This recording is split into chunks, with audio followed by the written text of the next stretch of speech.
നമ്മളൊന്ന് തിരിച്ചറിയണം. ഇവിടെ ഒരു സവർണ രാഷ്ട്രീയത്തിന്റെ അപകടങ്ങളെ പറ്റി അതിന്റെ കൃത്യമായ തിരിച്ചറിവുകൾ നമുക്കുണ്ടാകേണ്ടുന്നതുണ്ട്. ഇന്നിപ്പോ മുസ്ലിമുകൾക്കെതിരെ ഒരു നിയമവുമായി സംഘപരിവാരം വന്നിട്ടുണ്ട് എങ്കിൽ സംഘപരിവാരത്തിനൊരു ലക്ഷ്യമുണ്ട്. ഇന്ത്യ രാജ്യത്തെ അവർക്കൊരു ഹിന്ദു രാഷ്ട്രമാക്കി മാറ്റണം. ആ ഹിന്ദു രാഷ്ട്ര സങ്കല്പത്തിൽ സംഘപരിവാരത്തിന്റെ ഒന്നാമത്തെ ശത്രുക്കൾ ഇവിടുത്തെ മുസ്ലിമീങ്ങളാണ്. ഒന്നാമത്തെ ശത്രുക്കൾ മുസ്ലിമീങ്ങളാണ്. അതുകൊണ്ടാണ് ഇപ്പൊ മുസ്ലിമീങ്ങൾക്കെതിരെ തിരിഞ്ഞിരിക്കുന്നത്. എന്നാൽ മുസ്ലിമുകൾ കൊണ്ട് അവരുടെ ശത്രുത തീരുന്നില്ല. സംഘപരിവാരം പ്രഖ്യാപിച്ചിരിക്കുന്ന രണ്ടാമത്തെ ശത്രുക്കൾ ഇവിടുത്തെ ക്രിസ്ത്യാനികളാണ്. ഇപ്പൊ പൗരത്വം കൊടുക്കാന്നൊക്കെ പറയും. ഇപ്പൊ പല ക്രൈസ്തവ സഹോദരങ്ങളും കാര്യങ്ങളെ തിരിച്ചറിയാതെ ലൗ ജിഹാദിന്റെ വാക്കുകളുമൊക്കെ പറഞ്ഞ് പല സഭകളും സംഘപരിവാരത്തിന്റെ കൂടെ ചേരുന്നുണ്ട്. ടിപ്പു സുൽത്താനെ തീവ്രവാദിയായും കൊള്ളരുതായ്മക്കാരനായുമൊക്കെ ചിത്രീകരിക്കാൻ വേണ്ടി കേട്ട് പല കാവ്യച്ഛന്മാരും അവരുടെ കൂടെ കൂടുന്നുണ്ട്. പക്ഷേ ഒന്ന് തിരിച്ചറിയണം, രാജ്യത്തെ മുസ്ലിമുകളെ കൈകാര്യം ചെയ്തു കഴിഞ്ഞാൽ സംഘപരിവാരത്തിന് അടുത്തത് കൈകാര്യം ചെയ്തേണ്ടത് ക്രിസ്ത്യാനികളെയാണ്. അത് പലപ്പോഴും അവർ പ്രകടിപ്പിച്ചിട്ടുണ്ടല്ലോ. ഇപ്പോഴും ഒഡീഷയിലും രാജസ്ഥാനിലുമൊക്കെ നടക്കുന്നത് എന്താ? ഏകദേശം ഒരു മാസത്തിനുള്ളിൽ ആന്ധ്രാപ്രദേശിൽ നമ്മൾ കണ്ടില്ലേ, പരസ്യമായി പൊതുസമ്മേളനം സംഘടിപ്പിച്ച ക്രൈസ്തവ പാസ്റ്റർമാരെ സംഘപരിവാരത്തിന്റെ ഗുണ്ടകൾ പിടിച്ചു നിർത്തി ചാണകവെള്ളം കലക്കി തലയിലൂടെ ഒഴിച്ചു കൊടുത്ത രംഗങ്ങൾ നമ്മൾ കാണുന്നുണ്ട്. 10-20 കൊല്ലങ്ങൾക്ക് മുൻപ് ഇന്ത്യയിലേക്ക് കുഷ്ഠരോഗികൾക്കിടയിൽ പ്രവർത്തിക്കാൻ വന്ന ക്രൈസ്തവ മിഷനറി പ്രവർത്തകരായ ഗ്രഹാം സ്റ്റെയ്സൺ എന്ന മനുഷ്യനെയും അദ്ദേഹത്തിന്റെ പിഞ്ചുമക്കളെയും രാത്രിയുടെ നിശബ്ദതയിൽ വാഹനത്തിനുള്ളിലിട്ട് തീയിട്ട് കരിച്ചരിച്ച് ചുട്ടുകൊന്നുകളഞ്ഞ സംഘപരിവാരത്തിന്റെ ക്രൂര ചെയ്തികളെ ക്രൈസ്തവ സഭകളും സമൂഹങ്ങളും മറക്കാൻ പാടില്ല. കർത്താവിന്റെ മണവാട്ടികളായി മിഷനറി പ്രവർത്തനത്തിന് വേണ്ടി വരുന്ന എത്രയോ സഹോദരിമാരുടെ മാനമ്പിച്ച് ചീന്തിയ സംഘപരിവാരം അവർക്ക് ക്രൈസ്തവ സമൂഹത്തോടുള്ള വെറുപ്പും വിദ്വേഷവും നമുക്ക് മറക്കാൻ പറ്റുന്നതല്ല. അതുകൊണ്ട് തന്നെ മുസ്ലിമുകൾ കഴിഞ്ഞാൽ സംഘപരിവാരത്തിന് കൈകാര്യം ചെയ്യേണ്ടത് ക്രിസ്ത്യാനികളെയാണ്. മൂന്നാമത് സംഘപരിവാരം ശത്രുക്കളായി പ്രഖ്യാപിച്ചിരിക്കുന്നത് രാജ്യത്തെ കമ്മ്യൂണിസ്റ്റുകാരായ സഹോദരങ്ങളെയാണ്. അതുകൂടി കഴിഞ്ഞാൽ സംഘപരിവാരം ലക്ഷ്യം വെക്കുന്ന ഒരു ഹിന്ദു രാഷ്ട്രം ഇവിടെ ഉണ്ടാക്കിയെടുക്കാം. പക്ഷേ അത് ഏത് ഹിന്ദു രാഷ്ട്രമാണ്? മുമ്പ് ഇവിടെ സഹോദരൻ സൂചിപ്പിച്ചതുപോലെ സവർണ ബ്രാഹ്മണ വരേണ്യ ആധിപത്യമുള്ള ഹിന്ദു രാഷ്ട്രം. മനുസ്മൃതിയുടെ നിയമമായിരിക്കും ഇവിടെ നടപ്പിലാക്കപ്പെടുന്നത്. 6000 ജാതികളുടെയും ഉപജാതികളുടെയും നിയമം ഇവിടെ കൊണ്ടുവരും. ബ്രാഹ്മണന്മാരെന്ന പേരിൽ, വൈശ്യന്മാരെന്ന പേരിൽ, ക്ഷത്രിയന്മാരെന്ന പേരിൽ, ശൂദ്രന്മാരെന്ന പേരിൽ രാജ്യത്തെ ജനങ്ങളെ പല തട്ടുകളിലാക്കും. എന്നിട്ടോ പ്രായപൂർത്തിയെത്തിയ കീഴാള കുടുംബത്തിലെ പുരുഷന്മാർക്ക് മൂക്കിന് കീഴെ മീശ വളർത്താനെന്ന അവകാശമുണ്ടാകില്ല. പ്രായപൂർത്തിയെത്തിയ കീഴാള കുടുംബത്തിലെ അമ്മ പെങ്ങന്മാർക്ക് മാറുമറയ്ക്കാൻ, നാണം മറയ്ക്കാൻ അവകാശമുണ്ടായിരിക്കില്ല. പൊതുവഴിയിലൂടെ നടക്കാനുള്ള അവകാശമില്ല. പൊതുക്കുളത്തിൽ കുളിക്കാനുള്ള അവകാശമില്ല. ഇവിടുത്തെ എല്ലാ ക്ഷേത്രത്തിലും കയറിയിട്ട് ആരാധന നടത്താനുള്ള അവകാശം അവർക്കുണ്ടാകില്ല. ഇവിടുത്തെ ദലിതന്മാരെയും ഇവിടുത്തെ കീഴാളന്മാരുടെയും ഇവിടുത്തെ പുലയന്മാരെയും ഇവിടുത്തെ പലയന്മാരെയും ഇവിടുത്തെ കീഴാളന്മാരെയും ഒക്കെ ചവിട്ടുത്തേക്കുന്ന മനുസ്മൃതിയുടെ നിയമം കൊണ്ടുവരുന്ന ഒരു ഹിന്ദു രാഷ്ട്രമാണ് സംഘപരിവാരം ലക്ഷ്യം വെക്കുന്നത്. പാടത്തും പറമ്പത്തും കല്ലിനോടും മണ്ണിനോടും പടവെട്ടി പൊന്നു വിളയിക്കുന്ന കീഴാളന്മാർക്ക് അർഹമായ കൂലി കൊടുക്കില്ല തമ്പ്രാക്കന്മാർ. ആരെങ്കിലും തമ്പ്രാക്കന്മാരോട് കൂലി ചോദിച്ചാൽ കൂലി ചോദിക്കുന്ന ചെളിപ്പാടത്തിൽ ചവിട്ടി താഴ്ത്തി ശ്വാസം മുട്ടിച്ചു കൊന്നുകളയും. കീഴാളന്മാർക്ക് ഭക്ഷണം കൊടുക്കുന്നത് പറമ്പിൽ എവിടെയെങ്കിലും കുഴികുത്തി അതിൽ ഇലയിട്ട് നാൽക്കാലികൾക്ക് കൊടുക്കുന്നത് പോലെ ആയിരിക്കും. വെള്ളം കൊടുക്കുന്നത് മുളവെട്ടിയ പാത്രങ്ങളിലും ചിരട്ടകളിലുമായിരിക്കും. മൃഗങ്ങളുടെ പരിഗണന പോലും ആ പാവങ്ങൾക്ക് നൽകപ്പെടുകയില്ല. അങ്ങനെ പൊതുവഴിയിലൂടെ മേലാളന്റെ പല്ലക്ക് ചുമന്ന് വരുന്ന മല്ലന്മാർ ഹോയ് ഹോയ് എന്ന ശബ്ദമുയർത്തുമ്പോൾ ആ ശബ്ദം കേട്ട് 30 അടി വാരത്തിൽ അധികം മാറി നിന്നിട്ട് യശമാ തമ്പ്ര എന്ന കൈകൂപ്പിയിട്ട് തല താഴ്ത്തിയിട്ട് വിളിക്കാൻ വിധിക്കപ്പെടുന്ന രാജ്യത്തെ കീഴാളന്മാരുടെയും ആദിവാസികളുടെയും ദലിതുകളുടെയും ഒരു ഇന്ത്യ. ആ ഇന്ത്യയാണ് സംഘപരിവാരത്തിനുണ്ടാക്കിയെടുക്കേണ്ടത്. ആ ഇന്ത്യ ഉണ്ടാക്കിയെടുക്കണമെങ്കിൽ സംഘപരിവാരത്തിന് ആദ്യം മുസ്ലിമുകളെ ഇവിടെ നിന്ന് ഒഴിവാക്കണം. കാരണം സംഘപരിവാരത്തിന്റെ വരേണ്യ സവർണ ബ്രാഹ്മണ മാടമ്പിസത്തെ തകർത്തു കളഞ്ഞത് ഇവിടുത്തെ മുസ്ലിമുകളായിരുന്നു. ഇവിടുത്തെ കീഴാളന്മാരോടൊപ്പം മുസ്ലിമുകൾ സഹകരിച്ചു, അവരോട് സഹവസിച്ചു, അവരോടൊപ്പം ഇരുന്ന് ഭക്ഷണം കഴിച്ചു, അവർക്ക് നല്ല ഭക്ഷണം കൊടുത്തു, അവർക്ക് നല്ല ജോലി കൊടുത്തു, അവരോടൊപ്പം നിന്ന് ജോലി ചെയ്തു. മഹാനായ ടിപ്പു സുൽത്താൻ റഹിമഹുള്ള കേരളത്തിന്റെ മണ്ണിലൂടെ കടന്നുപോയപ്പോൾ മാറുമറയ്ക്കാത്ത അവർണ കുടുംബത്തിലെ അമ്മ പെങ്ങന്മാർക്ക് സവർണന്മാരെ വെല്ലുവിളിച്ചുകൊണ്ട് മാറുമറയ്ക്കാൻ ടിപ്പു സുൽത്താൻ ചേല വിതരണം ചെയ്തു. ഇന്നും തൃശൂർ ചേലക്കര എന്നു പേരുള്ള നാട് സ്ഥിതി ചെയ്യുന്നതിന്റെ പിന്നിലുള്ള ചരിത്രവും അത് തന്നെയാണ് എങ്കിൽ നാം തിരിച്ചറിയണം, മുസ്ലിമുകളെ ഇല്ലായ്മ ചെയ്താലേ സംഘപരിവാരം ലക്ഷ്യം വെക്കുന്നതായ ഒരു ഹിന്ദു രാഷ്ട്രം ഇവിടത്തെ അവർണരെ അടിച്ചമർത്തി അവർക്ക് ഉണ്ടാക്കിയെടുക്കാൻ പറ്റുകയുള്ളൂ. അതുകൊണ്ട് തന്നെ മുസ്ലിമുകളെ രാജ്യത്ത് നിന്നില്ലായ്മ ചെയ്യണം. നമുക്കറിയല്ലോ, ഇപ്പൊ തന്നെ സംഘപരിവാരം മനുസ്മൃതിയുടെ നിയമങ്ങൾ പലപ്പോഴും പലയിടങ്ങളിലും അവർ നടപ്പിലാക്കിയിട്ടില്ലേ. ഉത്തരേന്ത്യൻ സംസ്ഥാനങ്ങളിൽ ഇല്ലാത്ത കുറ്റങ്ങൾ പറഞ്ഞിട്ട് പാവപ്പെട്ട കീഴാള കുടുംബത്തിലെ അമ്മ പെങ്ങന്മാരെ പരിപൂർണ നഗ്നരാക്കിയിട്ട് പരസ്യ വിചാരണയ്ക്ക് വിധേയരാക്കുന്നുണ്ട് സംഘപരിവാരം. ദലിതുകൾ പഠിക്കുവാനോ ഉയരുവാനോ പാടില്ല. അവർ മേലാളന്മാരുടെ മലഞ്ചുമക്കാനും ചെരുപ്പ് കുത്താനും വിധിക്കപ്പെട്ടവരെന്നതിന്റെ നിയമം കൊണ്ടുവന്നിട്ട് രോഗിത്വമില എന്ന ഗവേഷണ വിദ്യാർത്ഥിയായ ചെറുപ്പക്കാരനെ പോലും പടിയടച്ച് പിണ്ടം വെച്ച് ചാണകവെള്ളം തളിച്ചിട്ട് ശുദ്ധികലശം നടത്തുമ്പോൾ എന്റെ ജനനമാണ് എന്റെ ശാപം എന്ന് പറഞ്ഞൊരു ജാൻ കയറിൽ ആ ചെറുപ്പക്കാരൻ ജീവൻ എടുക്കേണ്ടി വന്നത് ഞാനും നിങ്ങളും കണ്ടിട്ടുള്ളതല്ലേ. ഇപ്പോഴും ഗുജറാത്തിലും മുനയിലും പല സ്ഥലങ്ങളും ഉൾപ്പെടെ തെരുവോരങ്ങളിൽ ചത്തുപോയി ദിവസങ്ങൾ പഴക്കമുള്ള ചീഞ്ഞു നാറുന്ന പുഴുവരിക്കുന്ന പശുവിന്റെ തോലുരിച്ചെടുത്ത് കടകമ്പോളങ്ങളിൽ കച്ചവടം ചെയ്തിട്ട് കുടുംബത്തിന്റെ പട്ടിണി മാറ്റാമെന്ന് കരുതുന്ന പാവപ്പെട്ട ദലിതുകളായ സഹോദരന്മാരെ പട്ടാപ്പകല് പൊരിവെയിലത്ത് പോസ്റ്റിൽ കെട്ടിയിട്ട് പേപ്പട്ടികളെ പോലെ തല്ലിച്ചതയ്ക്കുന്ന സംഘപരിവാരത്തിന്റെ ഹിന്ദു രാഷ്ട്രത്തില് ഇവിടുത്തെ കീഴാളന്മാർക്ക് സ്വസ്ഥമായി ജീവിക്കാൻ പറ്റുമെന്ന് നമ്മൾ കരുതണ്ട. 10-11 വയസ്സുള്ള കുഞ്ഞുങ്ങളെ പോലും മേലാളന്റെ പറമ്പിലൂടെ കടന്നു എന്നതിന്റെ പേരിൽ തല്ലിക്കൊന്നില്ലേ സംഘപരിവാരം. 1.5 വയസ്സുള്ള ദലിത് കുടുംബത്തിൽപ്പെട്ട കുഞ്ഞുപോലും പൊതുവഴിയിൽ മൂത്രമൊഴിച്ചു എന്നതിന്റെ പേരിൽ ആ കുഞ്ഞിനെ കൈകാര്യം ചെയ്ത സംഘപരിവാരം സൃഷ്ടിച്ചെടുക്കുന്ന ഹിന്ദു രാഷ്ട്രത്തിൽ ഇന്ത്യ രാജ്യത്തെ കീഴാളന്മാർക്ക് സ്വസ്ഥതയോടുകൂടി ജീവിക്കാൻ പറ്റുമെന്ന് നമ്മൾ കരുതണ്ട. അതുകൊണ്ട് സംഘപരിവാരം ലക്ഷ്യം വെക്കുന്നത് സവർണ ബ്രാഹ്മണ മാടമ്പി തമ്പുരാക്കന്മാർ അരങ്ങുവാഴുന്ന ഒരു ഹിന്ദു രാഷ്ട്രമാണ് എങ്കിൽ ആ ഹിന്ദു രാഷ്ട്രം പടുത്തെത്താൻ ഒന്നാമതായി ഇവിടുത്തെ മുസ്ലിമുകളെ ഉന്മൂലനം ചെയ്യണം. അതിനുവേണ്ടി പല കള്ളിക്കളികളും അവർ കളിക്കും. നമ്മുടെ കൂട്ടത്തിൽ നിന്ന് തന്നെ പല കപട വിശ്വാസികളെയും അവർ വിലക്കെടുക്കും. അതുകൊണ്ട് ഇന്ത്യയിൽ നിന്ന് ആരും പുറത്തു പോകാൻ തീരുമാനിച്ചിട്ടില്ല. ഇൻഷാ അല്ലാഹ് ഒരു മുസ്ലിം ഇവിടുന്ന് പോവൂല, ഇൻഷാ അല്ലാഹ് ഒരു ക്രിസ്ത്യാനി ഇവിടുന്ന് പോവൂല, ഇൻഷാ അല്ലാഹ് ഒരു കമ്മ്യൂണിസ്റ്റുകാരൻ ഇവിടുന്ന് പോവൂല, ഇൻഷാ അല്ലാഹ് ഒരു കീഴാളന്മാർ ഇവിടുന്ന് പോവൂല. നമ്മളൊക്കെ ഇവിടെ തന്നെ അടങ്ങി ഒതുങ്ങി ഇൻഷാ അല്ലാഹ് ജീവിക്കും. നമ്മളോടൊപ്പം മര്യാദക്ക് ഇവിടെ ജീവിക്കാൻ പറ്റില്ല എങ്കിൽ ഇന്ത്യ വിട്ടുപോവുക എന്നതിലപ്പുറം ഒരു തീരുമാനം നമുക്കില്ല. അങ്ങനെ RSS ഇന്ത്യ വിട്ടു പോകുമ്പോ വെറും കൈയോടുകൂടി പോകണ്ട. അബ്ദുള്ള കുട്ടിയും കൂടെ കൊണ്ടുപോയേക്കുക, മുഖ്താർ അബ്ബാസ് നഖ്വിയും കൂടെ കൊണ്ടുപോയേക്കുക, ആരിഫ് മുഹമ്മദ് ഖാനെയും കൂടെ കൊണ്ടുപോയേക്കുക. നിങ്ങളുടെ വേസ്റ്റുകൾ ചുമക്കാൻ ഇന്ത്യക്കാർക്ക് താല്പര്യമില്ല. അതുകൊണ്ട് RSS ഇന്ത്യ വിട്ടുപോവുക. ഇന്ത്യ രാജ്യത്തിന്റെ സ്വാതന്ത്ര്യ സമരത്തെ ഒറ്റുകൊടുത്ത RSS ഇന്ത്യ വിട്ടുപോവുക. വെള്ളക്കാരോടൊപ്പം ചേർന്ന RSS വിട്ടുപോവുക. രാജ്യത്തിന്റെ ബഹുമാനനായ രാഷ്ട്രപിതാവിന്റെ മാറിടത്ത് വെടിവെച്ചു കൊന്ന RSS വിട്ടുപോവുക.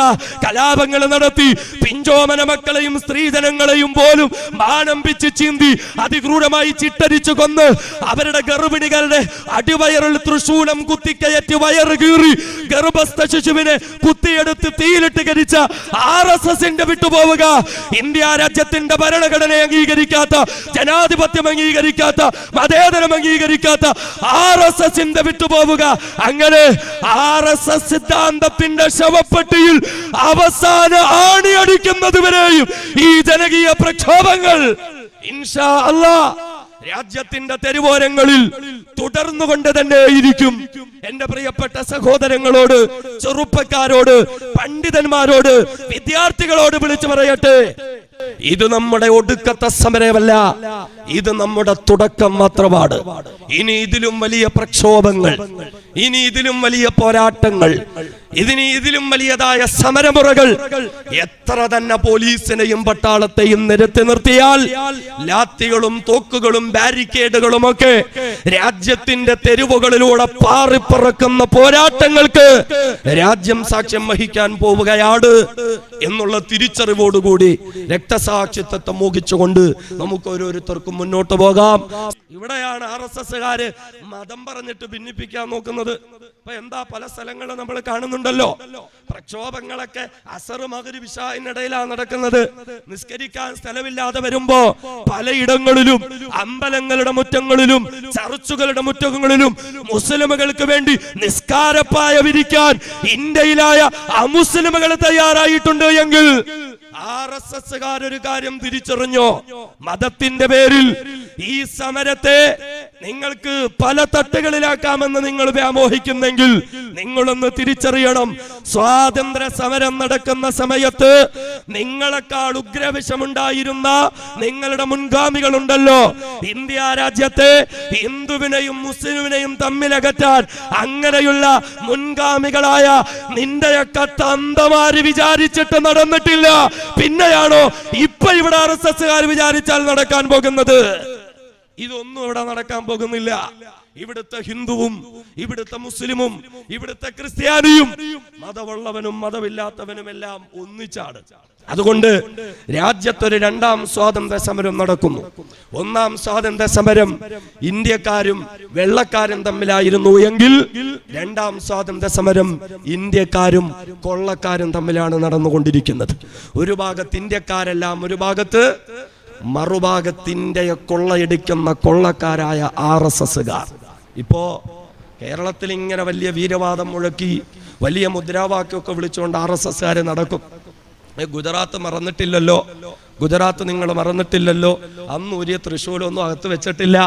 RSSകാർ ആരെങ്കിലും കേൾക്കുന്നെങ്കിൽ നിങ്ങൾ ഓർത്തോ, ഗുജറാത്ത് ഞങ്ങൾ മറന്നിട്ടില്ലടോ, എല്ലാം ഞങ്ങൾ കൃത്യമായി വരവ് വെച്ചിട്ടുണ്ട്.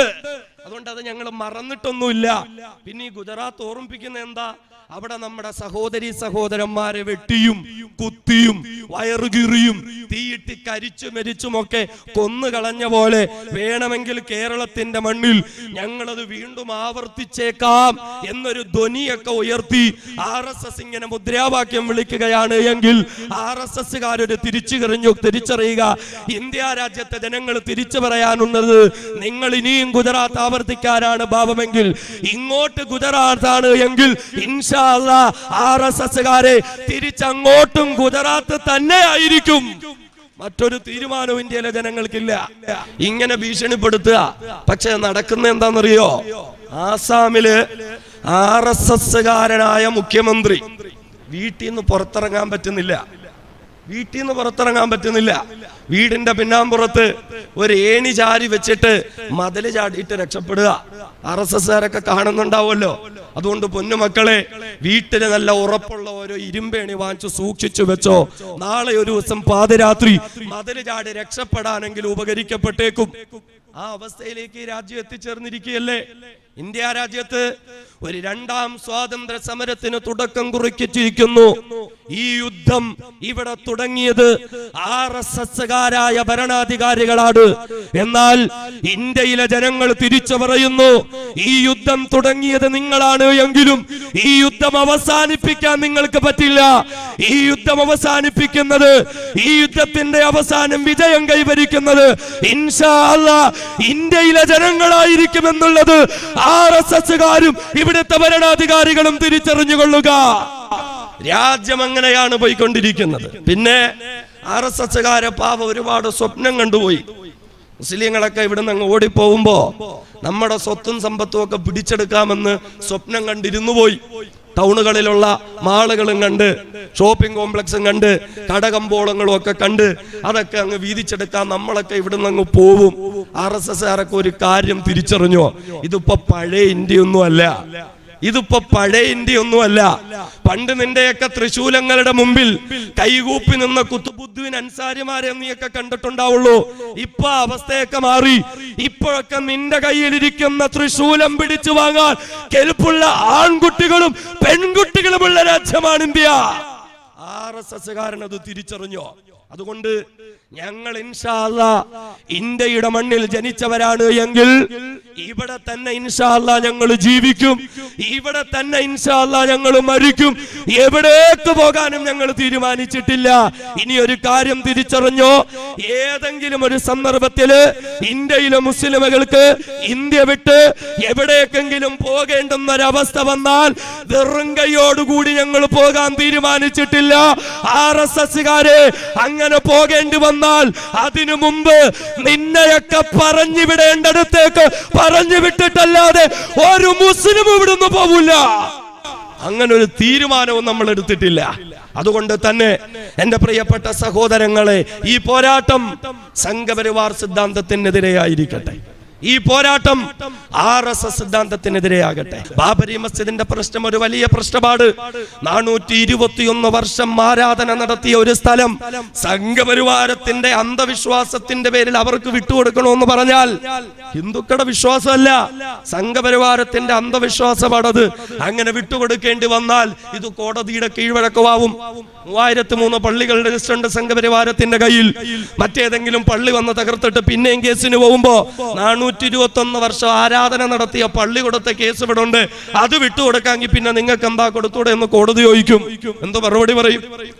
ഏതെങ്കിലും ചർച്ച് തകർത്തിട്ട് ഞങ്ങളുടേതാണെന്ന് സംഘപരിവാരം പറഞ്ഞിട്ട് ക്രിസ്ത്യാനികൾ കേസിന് പോകുമ്പോ 421 വർഷം ആരാധന നടത്തിയ സ്ഥലം ഇവന്മാരുടെ അന്ധവിശ്വാസത്തിന് വിട്ടുകൊടുത്ത കീഴ്വഴക്കം ഇവിടെ ഉണ്ട്, അതുകൊണ്ട് നിങ്ങളും വിട്ടുകൊടുക്കണമെന്ന് പറയുമ്പോ വിട്ടുകൊടുക്കാൻ പറ്റുമോ?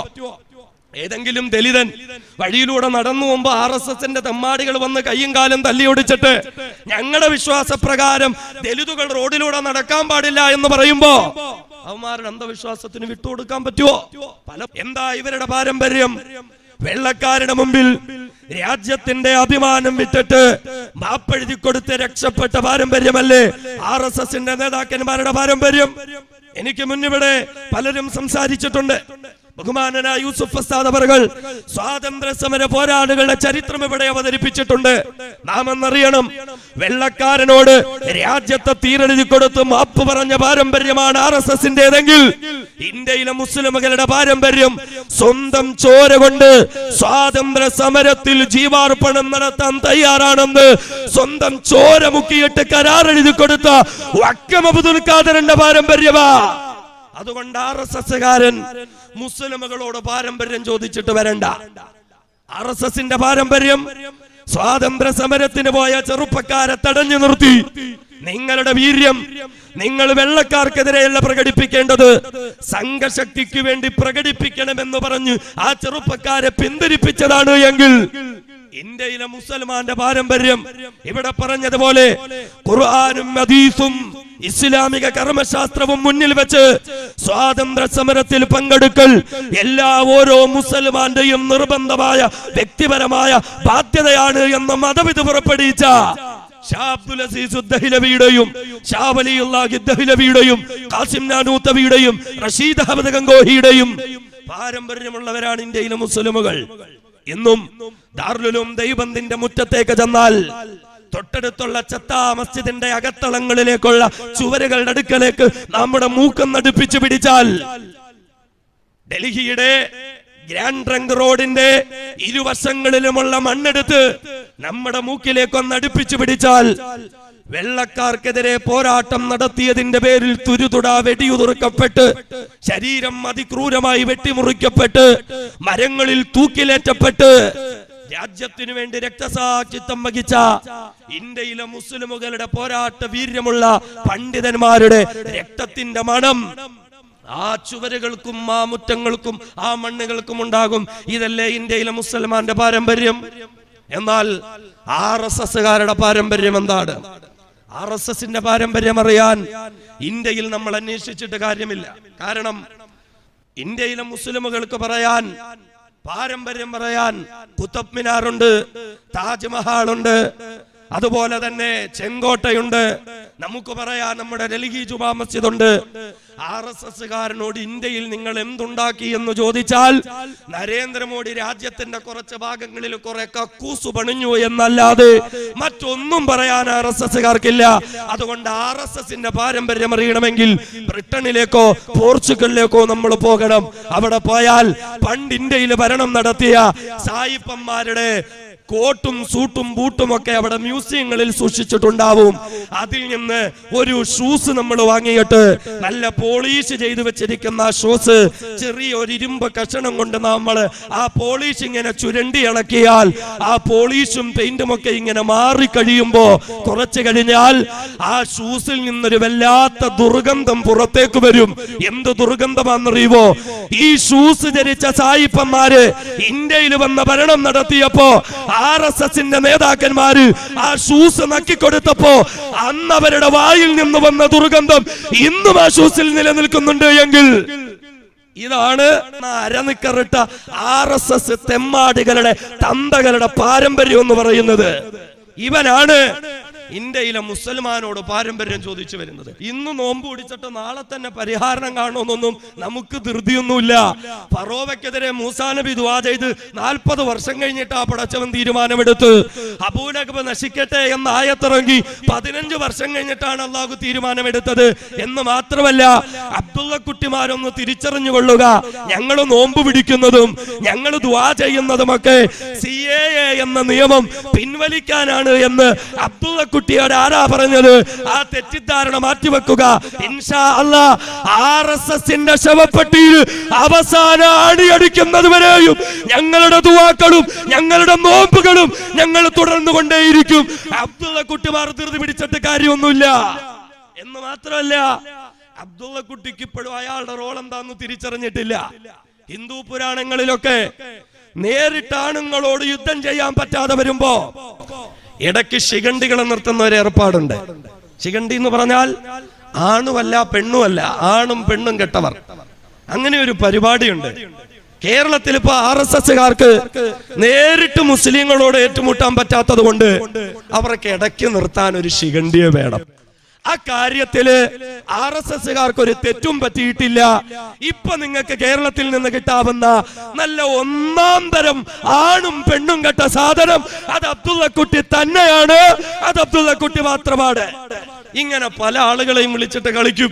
പിന്നെന്താ, ഇടയ്ക്ക് പ്രധാനമന്ത്രിയുടെ ഒരു പ്രസ്താവന, വസ്ത്രം കണ്ടാൽ പ്രക്ഷോഭകരെ തിരിച്ചറിയാം. താടി ഉണ്ടാവും, തൊപ്പി ഉണ്ടാവും, നിസ്കാരത്തഴമ്പുണ്ടാവും, പർദ്ദയുണ്ടാവും, മഫ്തയുണ്ടാവും. പക്ഷെ എന്തു പറ്റി? പ്രധാനമന്ത്രി പ്രസ്താവന ഇറക്കി നിമിഷങ്ങൾക്കുള്ളിൽ പ്രക്ഷോഭകരിൽ നിന്നൊരു മനുഷ്യൻ ഇങ്ങനെ വസ്ത്രം അഴിച്ചിട്ട് തന്റെ പൂണൂല് കാണിച്ചു കൊടുക്കുന്നു എങ്കിൽ മുസ്ലിമുകളോടൊപ്പം ആത്മാഭിമാനത്തോടൊപ്പം നിൽക്കുന്നതായ ഹിന്ദു സഹോദരന്മാരുള്ള ഈ നാട്ടിൽ എത്ര അബ്ദുള്ള കുട്ടിമാരെ RSS വിലക്കെടുത്താലും നമുക്കെന്താ? നമുക്കതൊരു പ്രശ്നമാണോ? വസ്ത്രം അഴിച്ചു വെച്ച് കുരിശുമാല ഊരി വെച്ച് നെറ്റിയിൽ ചാർത്തിയിരുന്ന ചന്ദനം മായിച്ചു കളഞ്ഞ് പർദ്ദയും മഫ്തയും ഇട്ട് മുസ്ലിം സഹോദരിമാരോടൊപ്പം പോരാടുന്ന ആത്മാഭിമാന ബോധമുള്ള ഹൈന്ദവ സഹോദരിമാരില്ലേ ഇന്ത്യ രാജ്യത്ത്? RSSകാർക്കോ BJPക്കാർക്കോ ഇവനൊക്കെ പറയാൻ എന്ത് രേഖയാണുള്ളത്? ഇവനൊക്കെ പറയാൻ എന്ത് പാരമ്പര്യമാണുള്ളത്? ഇവന്റെയൊക്കെ തന്തമാര് വെള്ളക്കാരുടെ ചെരുപ്പ് നക്കിക്കൊണ്ടിരിക്കുമ്പോ, വെള്ളക്കാർക്ക് അടിമപ്പണി ചെയ്തുകൊണ്ടിരിക്കുമ്പോ, വെള്ളക്കാരുടെ അടിവസ്ത്രം കഴുകിക്കൊണ്ടിരിക്കുമ്പോ, തീതുപ്പുന്ന തോക്കിൻകുടലുകൾ മാറോട് ചേർത്ത് പിടിച്ചിട്ട് ധൈര്യമുണ്ടെങ്കിൽ വെക്കടാ വെടി എന്ന് പ്രഖ്യാപിച്ച പാരമ്പര്യമുള്ളവരാണ് ഇന്ത്യ രാജ്യത്തെ മുസ്ലിമുകൾ. രാജ്യം മുഴുവനും RSSും BJPയും ഓടി നടന്നിട്ട് പരിപാടികൾ നടത്തുന്നു. ഇത് മുസ്ലിമുകളെ ബാധിക്കുന്നതല്ല എന്ന്. മുസ്ലിമുകളെ ബാധിക്കുന്നതല്ല. ആസാമിലെ ലക്ഷക്കണക്കിന് വരുന്ന മുസ്ലിമുകൾക്ക് ഇതിലൂടെ മോചനം കിട്ടുമോ എന്ന് ചോദിച്ചാൽ നേതാക്കന്മാർക്ക് മറുപടിയില്ല. പക്ഷേ ഇവർ പറയുന്ന നുണകൾ ഇന്ന് രാജ്യത്തെ ജനങ്ങൾ കേൾക്കാൻ തയ്യാറല്ല. പ്രധാനമന്ത്രിക്ക് പല നാട്ടിലും പോകാൻ പറ്റുന്നില്ല, ആഭ്യന്തരമന്ത്രിക്ക് പല നാട്ടിലും പോകാൻ പറ്റുന്നില്ല. കേരളത്തിന്റെ മണ്ണിലേക്ക് പോലും ആഭ്യന്തരമന്ത്രിയായ അമിത്ഷാ ഗൃഹസമ്പർക്ക പരിപാടികൾ ഉദ്ഘാടനം ചെയ്യാൻ വരുമെന്ന് പറഞ്ഞപ്പോഴും നട്ടെല്ലിനുറപ്പുള്ള ആൺകുട്ടികളുടെ പ്രതിഷേധം ഏറ്റുവാങ്ങേണ്ടി വരുമെന്നറിഞ്ഞപ്പോൾ തീരുമാനങ്ങളൊക്കെ മാറ്റിവെച്ചിട്ട് അദ്ദേഹത്തിന് മടങ്ങിപ്പോകേണ്ടി വന്നിട്ടുണ്ട് എങ്കിൽ അറബിക്കടലിൽ മുസല്ല വിരിച്ച് നിസ്കരിക്കുന്നത് കണ്ടാലും RSSനെ വിശ്വസിക്കരുത് എന്ന് പറഞ്ഞു പഠിപ്പിച്ച മുൻകാല നേതാക്കന്മാരുടെ വാക്കുകൾക്ക് ഇന്ത്യ രാജ്യം മുഴുവനും കാതോർത്ത് അനുസരിക്കുന്ന ഒരവസ്ഥയിലേക്കാണ് ഈ രാജ്യം എത്തിച്ചേർന്നിരിക്കുന്നത്. ഇത് കൃത്യമായ മുസ്ലിം വിരോധത്തിന്റെ പേരിലാണ്. ഇത് ഇസ്ലാമിനോടും മുസ്ലിമുകളോടുള്ള എതിർപ്പിന്റെയും വെറുപ്പിന്റെയും പേരിലാണ്. ആ വെറുപ്പും ആ എതിർപ്പും മറനീക്കി പുറത്തു വന്ന് അധികാരത്തിന്റെ കേന്ദ്രങ്ങളിൽ ഇരിക്കുമ്പോഴും ആ എതിർപ്പിന്റെ പേരിൽ ഭരണഘടനയെ അവഹേളിക്കാൻ പോലും RSS നേതൃത്വം കൊടുക്കുന്ന NDA സർക്കാരിന് മടിയില്ല എന്ന് പറയുമ്പോൾ ഇത് ഇന്ത്യ രാജ്യത്തെ ഭരണഘടനയെ അവഹേളിക്കലാണ്. ഭരണഘടനയെ അവഹേളിക്കുന്നത് ഇന്ത്യക്കാരെന്നുള്ള നിലയിൽ നമുക്ക് മറക്കാൻ പറ്റുന്നതല്ല, നമുക്ക് പൊറുക്കാൻ പറ്റുന്നതല്ല, നമുക്ക് സഹിക്കാൻ പറ്റുന്നതല്ല. അതുകൊണ്ട് ഭരണഘടനയെ അവഹേളിക്കുന്ന RSSനെ പരാജയപ്പെടുത്തി ഈ രാജ്യത്തില്ലായ്മ ചെയ്യുന്നത് വരെയും നമ്മുടെ ജനകീയമായ പോരാട്ടം ശക്തിയുക്തമായി മുന്നോട്ട് പോകേണ്ടുന്നതുണ്ട് എന്ന തിരിച്ചറിവിലോടുകൂടെയായിരിക്കണം നമ്മുടെ ഈ സമരമുഖങ്ങളിലേക്ക് കടന്നു വരേണ്ടുന്നത്. ഇവിടെ ഒരു വിസമ്മതം പ്രകടിപ്പിക്കാൻ നാം ഓരോരുത്തരും തയ്യാറാകേണ്ടുന്നതുണ്ട്.